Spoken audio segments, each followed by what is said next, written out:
안녕하십니까. 오늘은 토요일 두 명의 애국자 토크가 있겠습니다. 프리 토크인데요. 이 솔직 대담한 말을 서로 나눠보겠습니다. 우리 미래비전 TV 윤석진 대표님 나왔습니다. 네, 안녕하세요, 윤석진입니다. 예, 반갑습니다. 지금 제 앞에 계신 분은요, 박근혜 대통령 청와대 복귀단이라고 하셨네요. 청와대 복귀단이면 청와대로 복귀하는데 그 단체란 얘기잖아요. 여기 단장님으로 계신 예. 홍재익 단장님이 저하고 오늘 같이 이렇게 서로에 대해서 솔직하게 얘기하고 싶어 하시는 것 같아서 이렇게 오늘 함께 대담을 하기로 했습니다. 여러분들 먼저 제가 마스크를 썼다가 벗었는데요.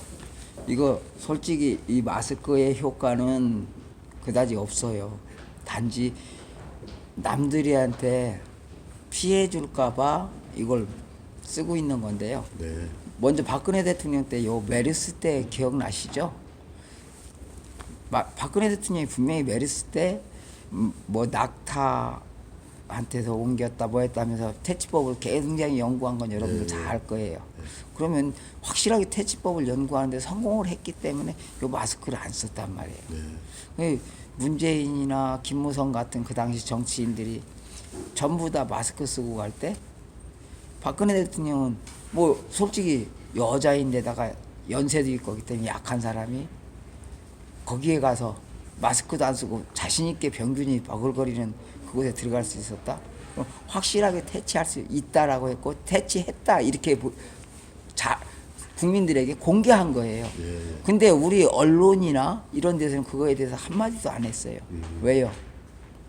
그 사람들은 아직 그런 거에 대해서 우리 국민들에게 알리기보다는 자기들의 목적이 따로 있었기 때문에 지금까지 진실을 안 알려왔기 때문에 이런 일이 있었다 이렇게 생각하거든요. 그래서 저는 박사무나 이분들한테도 우리 언론이 왜 보도를 안 하느냐 이렇게 얘기했었거든요. 근데 지금까지도 그 얘기를 잘 못 알아듣더라고요, 사람들이. 저는 그래서 현수막을 만들어서 걸고 있습니다. 너무 애 많이 쓰시고요. 저도 저번 주도 그렇지만은 우리 윤석진 동지님이 항상 도와주시고 그리고 지금 같이 우리 협력해서 이렇게 사실 집회를 해야 되는데 우리가 딱 집회를 하려고 그러니까 서울시하고 문재인이하고 다 연막탄을 뿌려갖고 사실 이게 연막탄이거든요. 그렇죠. 연막탄을 뿌려서 우리를 우리 국민들 애국 국민들을 갖다 흐트러뜨리는 겁니다. 그건 우리 애국자들은 다 아실 거예요. 그래갖고 우리가 참 마음이 안타까워요. 그래도 박근혜 대통령님이 서청대에서 우리가 이 애국 집회 하는 거에 다 들어갑니다. 다 들어가고 박근혜 대통령 청와대로 복귀하라. 사실 제가 그 단체 이름이 저희가 들어가려는 게 아니라 박근혜 대통령을 청와대로 복귀하자. 복귀하라. 그래서 우리가 구호를 외치다 보니까 이렇게 그냥 단체니까 뒤에다 이렇게 복귀단 이렇게 한 겁니다. 아무튼 오늘 윤동진님 만나서 반갑고요. 매번 도와주셔서 감사합니다. 아니 제가 도와드린 게 아니라 우리 여러분들이 나와서 저를 도와주는 거죠. 별 말씀을요. 같이 서로 협력하고 서로 상부상조하는데요. 지금 윤동진님이 해병대 출신이잖아요. 해병대 출신으로서 사실 우리 단체 신한기 고문님도 계시고 해병대, 해군 그분들이 저를 많이 도와줍니다. 그리고 사실 이제 육군의 이제 장성분들도 많이 도와준다고 그러셨거든요. 근데 우리 그러니까 특수부대 출신으로서 지금 이제 현 시국을 매번 마음 아프게 바라보셨잖아요. 한 말씀 해주시죠. 전 솔직히요. 특수부대라고 그러면 해병대 특수부대라고 할 수는 없고요. 그냥 좀 훈련을 조금 세게 받는 군대다 이렇게 생각하시면 되고 그렇다고 뭐 해병대가 할 일을 못하는 건 아니에요. 사실은 자기 할 일은 다 해요. 근데 제가 이거 지금 이 나라 돌아가는 거 보면요. 우리 국민성도 중요하고 저거지만 우리 정치인들이나 정치인 측근들이 더 무섭다고 생각을 해요. 왜 그러냐면 여러분들 다 아시다시피 이승만 대통령 때는 이기붕 씨가 권력을 쥐기 위해서 온갖 수를 부리다 보니까 이승만 대통령이 결국은 뭐 했어요? 독재자로 물려서 하야하게 되는 이 희한한 정국을 만났죠. 그렇죠. 사실 이승만 대통령이 욕심이 있었을지 없었을지 우리가 안 들어가 봤으니까 모르는 그 마음을 들어가 봤으면 알 수 있겠지만 예. 근데 한 가지는 분명하죠. 대한민국을 민주주의 국가로 개국했다는 거. 예, 그렇죠. 예. 근데 우리 국민들은요. 건국 대통령이시죠. 대통령이다 하면 그 당시에는 왕으로 생각을 했어요. 민주주의라는 걸 잘 몰랐기 때문이죠. 네. 그러다 보니까 이기붕 씨가 지금으로 말하면 최고 권력사 있는 신하가 돼서 권력자. 그 권력자 행세를 하면서 국민들한테 거짓말하고 뭐 해갖고 이승만 대통령이 어떻게 보면 충성했다라고 할 수도 있겠지만 내가 볼 때는 사욕에 눈이 멀었다 이렇게 보여요. 예, 예. 그 옆에 있는 측근들이 그런 식으로 하다 보니까 나라가 쉽게 얘기해서 김일성이가 볼 때는 저거 국민들한테 선동하면 아주 좋은 기회가 되네 이래가지고 선동을 하는 그런 구실을 만들어줬고요. 물론 4.19 때 부정선거도 있고 우리 국민들이 살기 어렵고 이러다 보니까 불만이 많았었던 건 맞아요. 근데 그런 계기가 왜 그랬느냐, 민주주의 국가를 만들려고 하는데 정치인들은 그게 아니었거든요. 대통령은 분명히 민주주의 국가를 만들어서 모든 국민에게 기회를 주고자 했는데 정치인들은 자기들이 그 기득권을 놓을 수가 없는 거야. 그렇죠. 조선시대의 양반들이 그랬듯이 고려 때도 귀족도 똑같은 짓 했잖아요. 예. 그랬으면 이제 민주주의 국가를 간다 했으면 우리가 그 민주주의 국가를 가기 위해서는 스스로 저 정치인들의 기득권을 갖지 못하게끔 막아야 되는 거예요.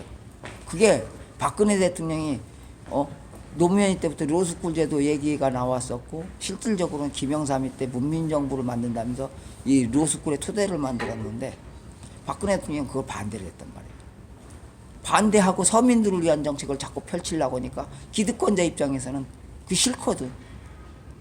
자기들 권력을 쥐어야 되는데. 그러니까는 박근혜 대통령 저렇게 밀어낼 수밖에 없었어요. 여기에 적은 친구라고 정치인들과 북한이 대한민국 정권의 적이잖아요. 그렇죠. 그러니까 하나가 돼버린 거예요. 근데 아무것도 모르는 우리 서민들은 그 언론의 조작에 놀아나가지고 촛불이 진짜인 줄 알고 북한의 지령에 의해서 선동하는 사람들과 우리 정치인들이 합작품이라는 생각은 못한 거예요. 거기에 그 부역한 놈들이 그렇죠. 그 중국의 그 6만 명의 유커들. 그거는요. 예. 그거는 예. 물론 그 사람들이 활동을 한 것도 맞겠지만 네. 빙산의 일각이에요. 촛불에서 볼 때는요. 제가 촛불을 보는 견지는 네. 중국 유학생이나 뭐 이런 사람들보다 우리 북한에서 선전선동하는 것도 물론 많은 역할을 한 건 맞아요. 예. 근데 그보다 진짜 무서운 거는 우리 국민들이에요. 네. 우리 국민들이 진짜로 내 주권을 지으려고 하고 이렇게 했다면 촛불이 저기 새로운 방식으로 공격한다라고까지 했으니까 네. 북한에서 그런 공격을 한다고까지 했으면 촛불에서 어떤 사람들이 적이냐 이거부터 판단했어야 돼. 그렇죠. 근데 우리 정치인들 뭐 했어요? 거기에 같이 여랑 야랑 손잡고 현 대한민국 대통령을 감옥에 보내버렸어요. 거기다가 대한민국 법조인들까지 한통속이 됐단 말이에요. 맞습니다. 예. 그러면 도대체 어떻게 저건 새로운 방식으로 공격한다고 우리 정치인들과 법조인들 같은 기득권자들이 거기에 같이 놀아나야 했느냐. 박근혜 대통령을 몰랐기 때문에 그걸 갖다가 진실로 아는 거예요. 적의 공격을. 근데 박근혜 대통령을 제대로 알았다면 간단하게 얘기해서 로스쿨 제도를 폐기시키려고 하다 보니까 폐기시키는 것보다 잘 이용하면 좋구나. 이래서 10년 동안은 사법고시 본 사람들이 검사나 변호사로서 활동하면서 그 검사가 열심히 자기가 수사한 걸 갖다가 그 기록을 갖다 논문으로 만들고 변호사가 변호한 걸 논문으로 만든단 말이에요. 그러면서 실제 판결할 때 승소나 패소한 걸 갖다 그 기록도 가지고 그래가지고 누가 진실성을 갖고 해서 국민들을 위해서 법조인으로서 검사로서나 변호사로서 제대로 일을 했느냐. 그걸 판단해서 제대로 된 사람을 판사로 만들자. 이렇게 바꾸려고 했단 말이에요. 근데 지금 저 정치인들은 어떻게 해요? 무조건하고 먼저 변호사나 판사, 검사가 돼가지고 국민들 위에 군림을 하려고 한단 말이에요. 그러니까 박근혜 대통령이 하나 우리 국민들이나 우리 위에 군림하는 사람들을 두려고 하는 건 없어요. 왜? 민주주의 국가거든. 절대 군림해서는 안 되는 거야. 우리 위에는. 그렇죠. 요즘엔 직장도 네. 수직 사회가 아니라 수평 사회예요. 그런데 예. 왜 저 기득권자들은 그 로스쿨을 가지고 군림을 하려고 하느냐 이거예요. 그래 그건 아니지 않느냐 하니까 대통령을 저렇게 보내는데 국민 그 당시 언론이요 96%가 박근혜 대통령 반대한다 소리를 했어요. 근데 진짜 박근혜 대통령을 반대한 사람들은 우리가 알기로는요 그 당시 700명 정도가 박근혜 대통령 탄핵 반대 서명을 했다면 그리고 안 나온 사람들도 상당히 많고요. 유권자가 약 3천만에서 4천만으로 보자고요. 4천만으로 봐도 지금 현재 언론에 속은 사람들 따져서 그 당시에 실제 나와서 여기서 촛불 들고 난리 지긴 사람은 300만 밖에 안 돼요. 근데 그 제가 그 이제 우리 이제 많은 국민들이 아는 그 내용이요. 그 박근혜 대통령이 이렇게 탄핵된 그 배경에는 지금 현재 그 집단들 사실 저는 정권이라고 말하기도 싫은데요. 문재인이 하고 그리고 그 문재인하고 결탁된 그 빨갱이들, 주사파들, 임종석이라든지 뭐 조국이라든지 그 주사파들하고 결탁이 됐지 않습니까? 근데 박근혜 대통령이 결정적으로 그 정권 우리 박근혜 대통령 그 우리 18대 대통령이시죠? 18대 대통령 시절에 그리고 그 검찰에다가 우리 문재인이 하고 그 빨갱이들 주사파를 갖다 뒷조사를 하라 그랬어요. 근데 거기에 있던 담당 검사들 중에서 제가 실명되겠습니다.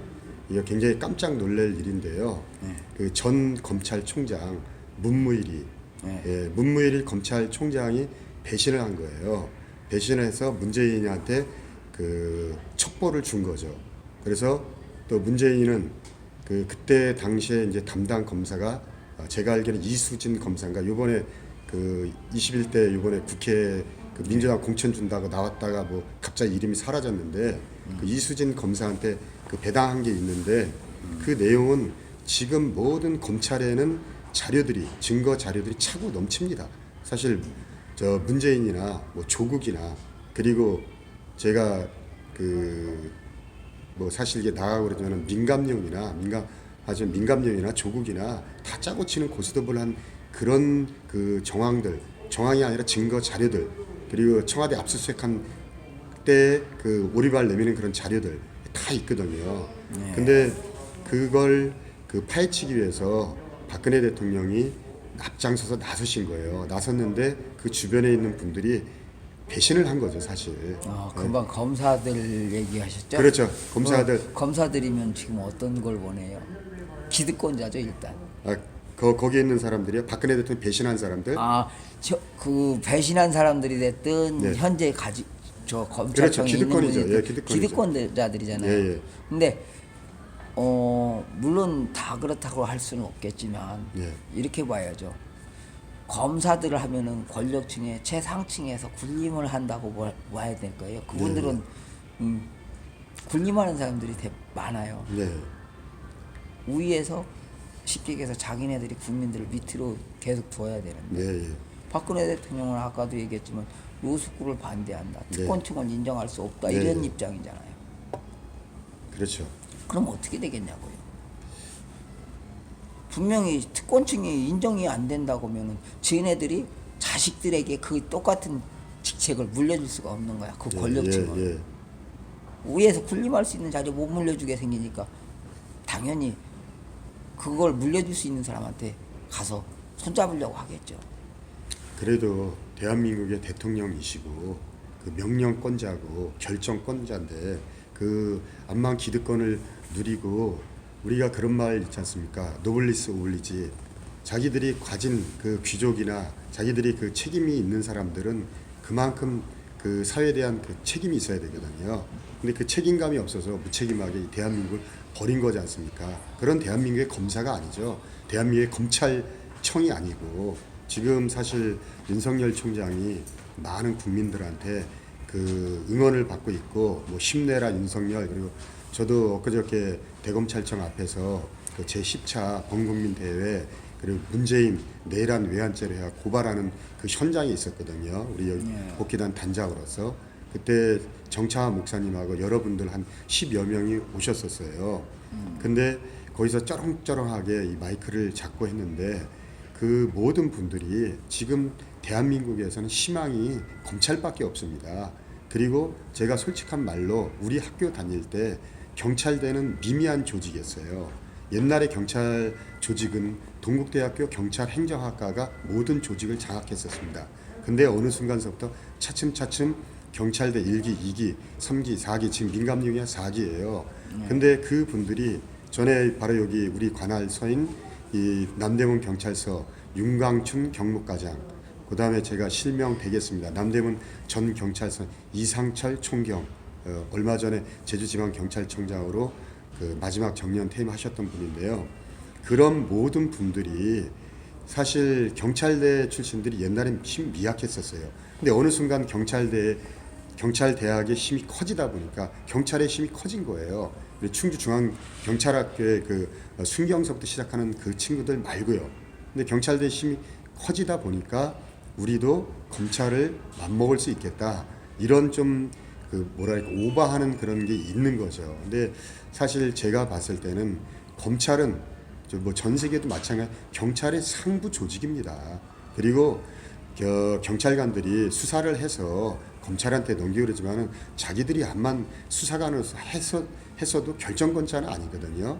근데 공수처를 그 만든다는 것은 또 하나의 게스타포를 만드는 거예요. 근데 그 사람들이 권력을 유지하려는 그 게스타포, 공수처를 만들려고 그러는데 제가 봤을 때는 검찰을 조직은 검찰이 있고 그래서 지금 검찰이 살아남으려고 윤석열 총장이나 검사들도 다 똘똘 뭉친 거고 경찰은 경찰대 출신들이 다 서울 시내 30몇 개의 경찰서를 다 장악하고 경찰청 본청에 다 모든 걸 장악을 했기 때문에 그들도 맞서고 그런 건데 그러면 맞서면은 누가 피해를 봅니까? 우리 국민이 피해보고 서민이 피해봅니다. 그리고 옛날에 국민한테 그 민중의 지팡이라 그랬지 않습니까? 민중의 지팡이인데 경찰이 국민의 어려운 걸 갖다 도와줘야죠. 그리고 서민들이 힘든 걸 갖다 지팡이 짓을 해야죠. 근데 자기네들 권력으로 기득권으로서 자기들만 잘 먹고 잘 살겠다? 그럼 국민은 대통령도 어긴다? 그럼 말이 안 되지 않습니까? 그죠? 그래서 그 모든 치부가 바로 박근혜 대통령 탄핵한 거 그리고 문재인 지금 빨갱이 집단들이 지금 하는 거 모든 국민들이 다 알고 있습니다. 근데 들고 일어나야죠. 근데 들고 일어나는 것 갖다 막는 게 지금 코로나 사태 바이러스 우한 폐렴으로 막고 있는 거예요. 연막탄을 뿌리고 있는 건데 아무 하등 상관이 저번 주도 말지 않습니까? 우리들 아무렇지도 않아요. 이거를 막으려고 그런 건데 우리 윤동진님께서도 많은 걸 알고 계시고 또 그 미래재단의 그 말씀도 하셨지 않습니까? 네. 근데 많은 걸 알고 계시고 어떻게 보면 저보다 더 박근혜 대통령 측근에서 그 진실들을 많이 알고 계시더라고요. 또 어떻게 측근은 아니고요. 예. 그냥 대통령께 건의하고 필요한 걸 건의할 때 네. 그걸 받아들이니까 고마워했던 그런 사람이지. 예. 내가 정치인도 아니요 공무원도 아니에요. 네. 청와대 근무한 적은 더더욱 없습니다. 네, 그래도요. 예. 근데 진실을 알고 실질적으로 계시니까요. 청와대에 근무하는 분들도 어떻게 보면 기득권자들이다. 네. 그 자리에서 밀려나는 거 싫을 거예요. 네. 대통령 임기 끝나고 나면 다음에 누가 대통령이 될 것이냐 이거 줄타기 하려고 하는 거. 네. 그거는 자기 생존 본능이라고 봐야 돼요. 예. 내가 먹고 살아야 되니까 그걸 네. 해야 되는데 그걸 준비를 안 하고 있으면 어떻게 되겠어요? 그러다 보니까 다음 정권의 대통령이 누가 될 것이냐 거기다가 좋은 정치 분야에다가 건의해 내가 한 자리 차지해야지. 저는 그렇게 보지 않아요. 옛날 말로 말하면은 현직 대통령인 박근혜 대통령을 배신하고 다음 자기의 생계를 잇기 위해서 빨갱이들하고 결탁을 한다. 그런 나라를 팔아먹는 역적놈들이죠. 솔직하게. 근데 예. 이게요. 청와대에 있는 사람들이 좌파에다 줬다 해서 문제가 된 게 아니고 가지고 네. 현재 대통령이 그걸 하려고 했으면 바로 시행할 수 있도록 준비를 해줘야 되는 거예요. 예, 예. 보좌관이잖아요. 예, 그렇죠. 근데 다음에 누가 권력자가 될 것이냐 하고 줄타기를 해버리는 순간 대통령은 뭐가 돼요? 지금 박근혜 대통령처럼 저렇게 되는 거예요. 박근혜 대통령이 하려고 하는 정책이 진짜 나라와 국민을 위해서 하는 거였다면 당연히 거기를 밀어줘서 계속 해나가고 그런 정책이 그렇죠. 계속 그게 바로 나가게 해줘야 되는 충신이고 게 맞는 올바른 거예요. 부하 직원이죠. 예. 근데 예. 정작 다음 대통령이 누가 될까 하려고 예. 이렇게 눈치 예. 보는 것이 첫 번째 문제였고 예. 그 다음에 대통령이 빨리 시행하게 하려면 어떤 방법으로 할 것이냐를 빨리 연구를 하고 그게 필요한 담당자들을 빨리 찾아내야 되는 거예요. 예, 예. 그게 청와대에서 할 일이에요. 예, 예. 그게 전문가들 양성하는 예, 예. 거고요. 그러기 위해서 이 장관들도 인선하고 뭐고 하면서 자료들을 다 뽑잖아요. 근데 민정실에서 그런 걸 해야 되는데 어떻게 그거보다 지금 여러분들 보시면 알겠지만 안종범 수석이나 오병호 수석이나 잘했다 말은 그러는데 내가 볼 때는요 그 사람들 마이너스에 마이너스. 그냥 박근혜 대통령 좀 측근을 또 너무 치지 마시고요. 너무 까지 마시고. 제가 이렇게 해서 죄송한데요. 예, 예. 왜 그러냐면 괜찮습니다. 예. 박근혜 대통령의 예. 비서관으로서 당연히 박근혜 대통령이 일하는 걸 빨리 할 수 있게끔 하고 필요한 조치를 해줘야 되는 거예요. 예, 예. 처음엔 잘했잖아요. 예. 맨 처음엔 잘했어. 왜 그러냐? 잘 처음 보여야 대통령이 되니까. 잘 보여야 되니까. 저거니까. 근데 언제부터 내가 이거 저기 했냐면 국회에서 처음 대통령 되자마자부터 법을 이상하게 만들었고 대통령을 공경에 빠뜨렸는데도 그걸 눈치를 못 채고 있었어요. 그렇죠. 여기서부터 시작된 거예요. 직무유기죠. 솔직히 직무유기죠. 당연히 법이 잘못되고 예를 들어서 김영란법도 어떻게 보면 비리 없는 사회 만들겠다고 하는 거 취지는 좋아. 근데 헌법에 안 맞는 거야. 자본주의 국가로서 자유민주주의 국가로서 헌법에는 안 맞아. 그러면 이거 헌법에 안 맞지 않느냐. 헌법에 맞게 하든가 헌법을 바꾸든가 이렇게 돼야 되는 거예요. 그러니까 직원을 할 수 있는 그 충신들이 적었고 솔직하게 저도 좀 한 말씀 하겠습니다. 옛날에 그 한나라당이 그 박근혜 대통령 탄핵 당했을 때 대구 지역인가 그 경북 지역에서 이 내시당 누구누구 들아 그런 말씀 들었지 않습니까? 십상시요? 예, 십상시의 내시당 이 XX야 그런 말 하고 그러는데 그게요. 정말로 충신이라면은 직원을 해야 되고 안 되는 건 안 된다고 말을 해야 되거든요. 내가 볼 때는 십상시 노릇을 하지 못했어요. 그 사람들이. 십상시였다면 네.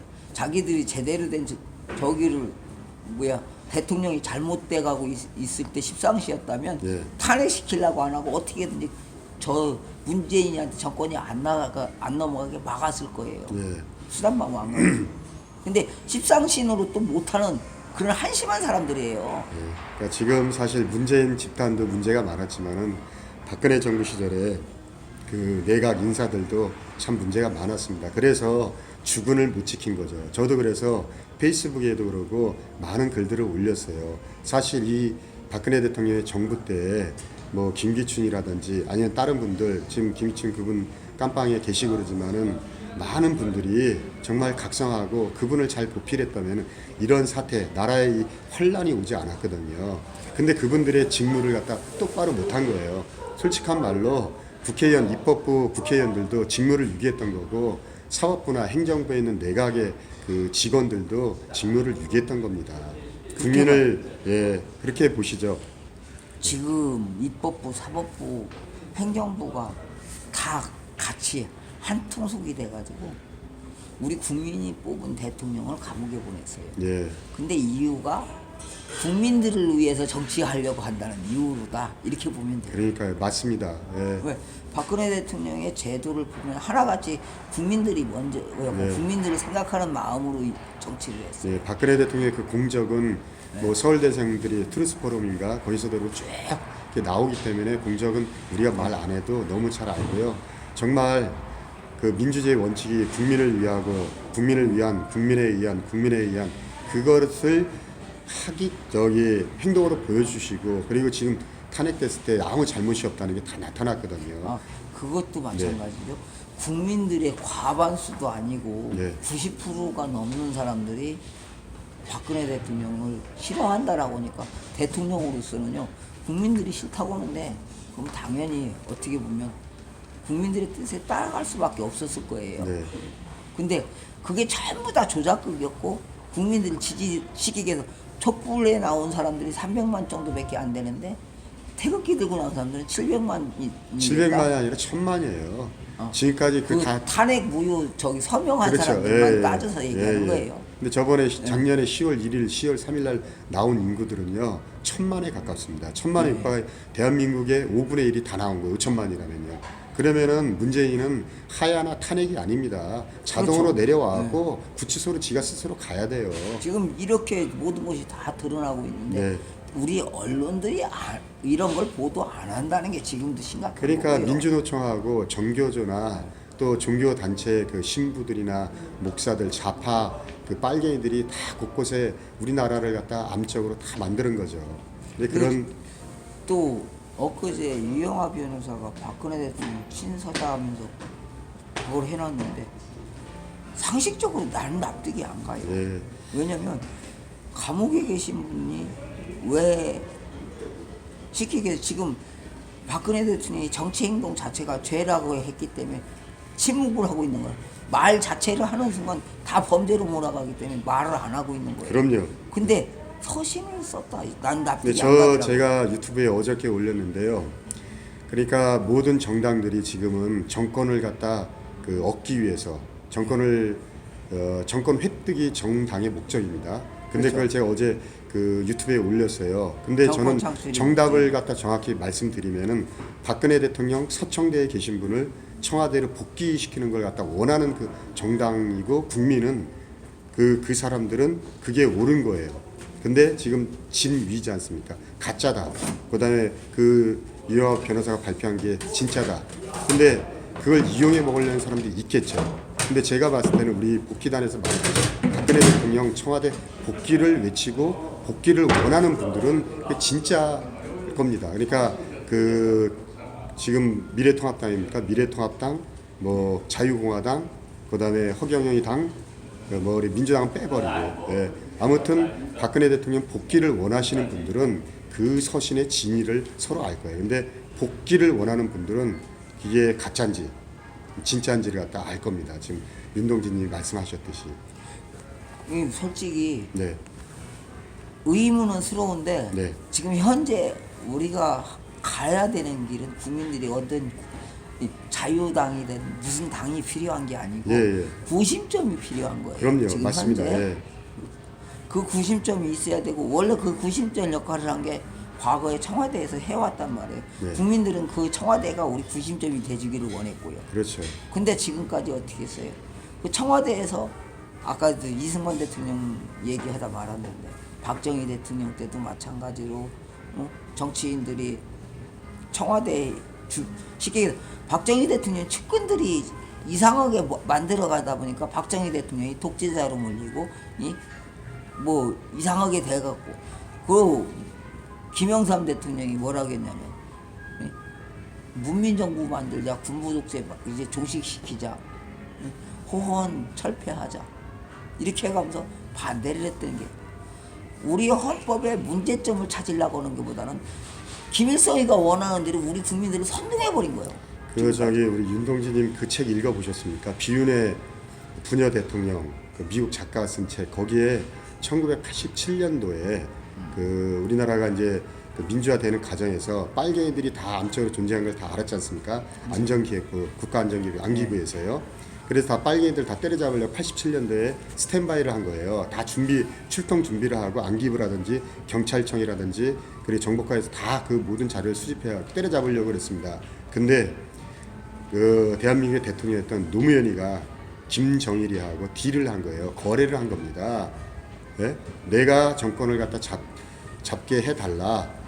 내가 6.29 선언을 할 테니까 그 걔네들 주사파 애들 좀 풀어줄게. 그래서 다 때려잡으려고 했던 잡으려고 했던 게 바로 김문수, 임종석이, 임수경이 그리고 빨갱이들 조국이 이런 것들이었습니다. 그것들을 풀어놨기 때문에 1987년도에 풀어놨기 때문에 지금 대한민국이 이렇게 혼란이 온 거예요.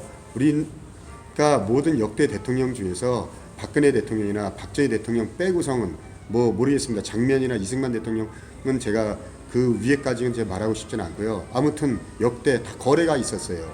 근데 그 거래를 우리가 진실로 다 알고 이제는 미국에서도 미국 CIA나 폼페이오나 그 펜스 부통령이나 지금 트럼프 대통령이나 모든 걸 다 정보를 갖고 있어요. 단 치지 않는 것은 우리나라를 갖다 내정 간섭하기 때문에 대의 명분이 아니기 때문에 치질 못하고 있는 거거든요. 근데 이미 그 신인균의 국방TV에서 다 저희 일본이나 우리 동해 쪽에 함대가 다 출몰해 갖고 매번 수시로 지금 북한을 지금 뭐 제가 이게 다 말씀드릴 수 없지만은 아무튼 그 모든 정보가 다 나오지 않습니까? 그렇죠. 그러니까 우리가 그 진실을 많이 알고 있는데 그리고 좌파 애들도 지금 우리들도 그러고 우파 사람들 많이 죽이기 해요. 저번에 한번 터미널에서 어떤 아줌마가 그 우한폐렴 창궐하게 만든 문재인이 빨갱이 중국인 입국 금지 그 말했다고 거기서 수갑 채워갖고 얼굴 쳐박고 하는 게 이게 대한민국 지금 현실입니다. 그리고 박근혜 대통령 지키는 서청대 박정숙 그 여사님 그 서청대 천막 다 철거해버렸잖아요. 이게 동시다발적으로 지금 우파를 많이 죽이고 있어요. 지금 그거를 저는 이렇게 보는 게요. 쟤네들은 여론몰이에 성공을 했고 우리는 여론몰이에 그 공작 정치의 실패했고. 달인들이 민주당 애들의 주사파 빨갱이들은 이미 전략가 전술로서 80년도에 그 모든 대학가의 그 뭐야 김일성 주체사장 그 뿌리는 그 책자에부터 어떻게 공작 정치를 하는지를 다 그랬어요. 제가 이렇게 적을게요. 네. 북한 애들은 그간에 우리나라의 남북한에 있었던 내용을 네. 자료를 거의 다 갖고 있다고 봐도 돼요. 네. 간단하게 얘기하면 김구 선생이 북한에 가서 그때 뭐죠? 그때 북한하고 신탁통지 찬성 반대 예, 김일성 이거 만나러 할 때 갔었죠. 김일성 예. 만나러 갔었죠. 예, 예. 신탁통지 반대해야 된다고 갔는데 네. 거기서 김일성을 만날 때 뭐였어요? 50대 중반에 김일성이를 만나러 갔는데 실제 가서 만나보니까 30대 초반에 애숭이들하고 하면서 그걸 얘기했단 말이에요. 그러는 순간 북한에서 그 얘기가 새나가자마자 북한이 다 혼란이 오고 이게 바로 여론운동이라는 걸 김일성이는 기록을 하다 보니까 알았어. 근데 대한민국은 어떻게 했어요? 이승만이가 그때 안두희죠. 안두희를 시켜서 죽이려고 했다. 이렇게 쟤네들의 조작극에 넘어가서 저 쉽게 얘기해서 선전선동에 약한 게 대한민국 국민이었던 거죠. 대한민국 국민이 지금- 아니라 안보를 책임진 옛날에는 안기부도 있었고 그리고 지금 국정원의 정신 저기 우리 저 보안사가 있지 않습니까? 예, 기무사. 근데 그런 거를 다 무력화시킨 게 지금의 현 빨갱이 집단, 문재인 집단이 그런 거지 않습니까? 아, 그리고 그게- 그 전서부터도 그래 왔지만은 그게 금방 내가 말씀드리는 것처럼 네. 걔네들이 선전선동에 능하게 된 게요. 예, 여론몰이에 북한이 다 흔들릴 판이 되니까 6.25까지 만들 정도로 그렇게 심각했단 말이에요. 근데 이런 얘기 아마 처음 들을 거예요. 북한은 6.25를 만들 때 우리는 대부분이 소련이 사주를 해서 이렇게 알고 있잖아요. 근데 실제는 내가 볼 때는